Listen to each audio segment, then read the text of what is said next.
Hey everybody.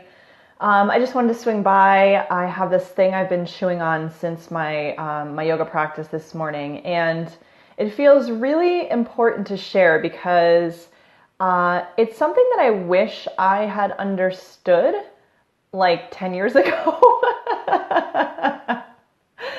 And maybe talking about it will help you understand it sooner than I understood it. And this is the concept of what it looks like to make change. Like what it looks like to make a change in your life, or to make a change in your yoga practice, or to make any sort of change. And this is kind of an interesting thing for me to talk about because like this is something that I do for a living. Like I help people make changes or like go through changes in their lives more easily without blowing things up. Change is an active thing. And this is where I'll start this whole conversation. Change is an active thing, right? There's an active participation when change is happening, especially if it's something that we are orchestrating, right? Like making a change in our lives. Sometimes change happens without our permission or like without us being the driving force. And then we become a little bit like, okay, well, how do I deal with the repercussions of this change?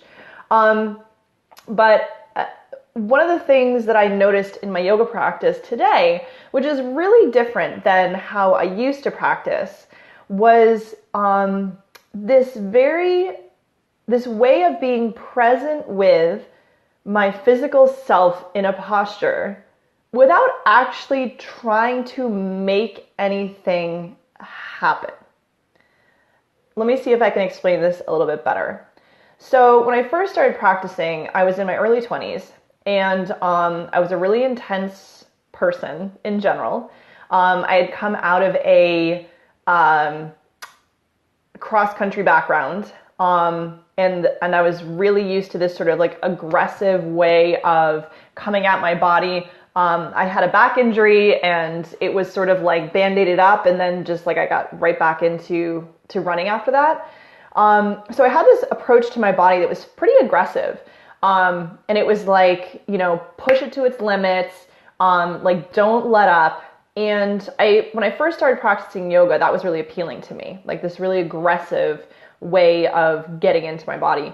And as I got older, this sort of practice, like this sort of aggressive perspective, actually started to have the opposite effect on my body.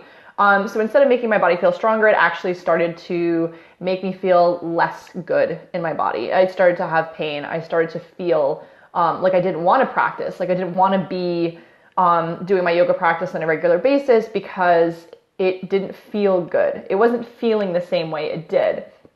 So right, as I aged, as my body got older, as my perspective got changed, my practice changed also.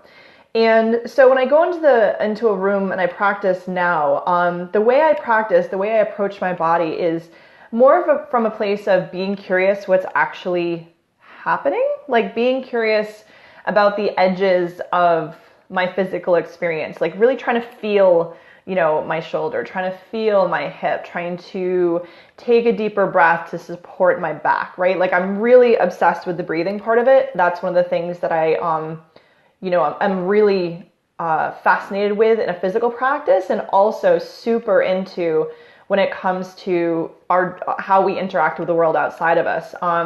Our breathing informs our experience, and our breathing actually changes our experience. So I use that a lot in my yoga practice too.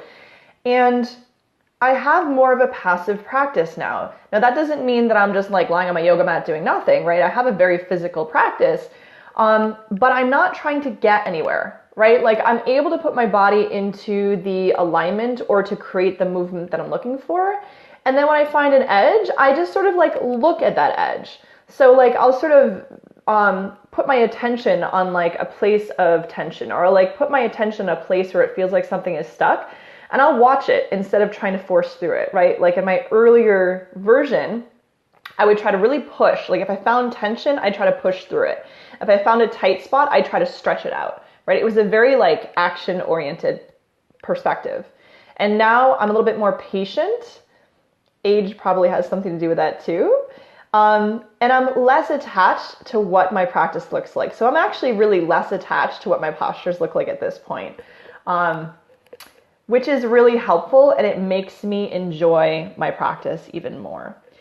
And I want to bring this full circle into what my experience is in my day-to-day now too, which is also very different, is being able to sit with and observe the stuff that's happening in me without trying to feel like I have to do something with it, right? So this is the piece that I'm trying to like, I want to say like teach you or maybe help you to understand, because this is the piece that really got me tangled up for a really long time.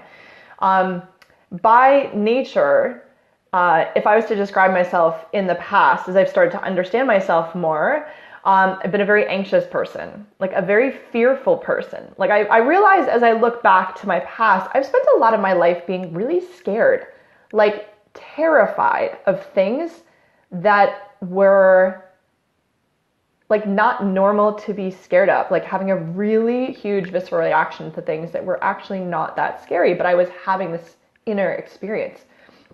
So I spent a lot of my time trying to like battle down these reactions on a regular basis, which now, as I understand with the nervous system, right, it's like that was my nervous system's reaction to things that were happening. And then my additional reaction to that reaction was basically creating this really ugly internal battleground. Like I was like constantly battling myself on a regular basis, which was exhausting. And it made it very difficult for me to take forward steps in terms of like external action in my life, because I was too busy like battling myself, right, to have the energy to do anything else. And so this perspective that I hold now, which is the perspective I hold in my practice, which is the perspective I hold in my life, which is the thing that allows me to take forward action now, is that like I have fear sometimes. I have anxiety sometimes. I have insane amounts of like self-doubt and crazy thoughts and judgments and all sorts of shit like that are present with me on a regular basis. But that's the whole thing. Like they're with me, and I'm not trying to do anything with them. And like the less I try to do with them, like the more I'm aware of them and I can see them. And the less I try to do with them, the less power they have, right? Like I can have the anxiety hanging out with me during the day, and it's not the most pleasant thing, but I also realize I'm like, I can feel it. I can notice there's a thought attached to it. I can feel the physical sensation of it, and not get hijacked with it, right? Like there are certain things, you know, there are some days I have a pretty sensitive system in general. There are some days like I need to just shut down, not talk to people, like go in a dark room or like curl up in a ball, take a nap, you know, like that happens sometimes too. But more times than not, I am able to go through my life and go through my day doing things that are important to me without spending extra unneeded energy on trying to fix stuff in myself that actually doesn't need fixing.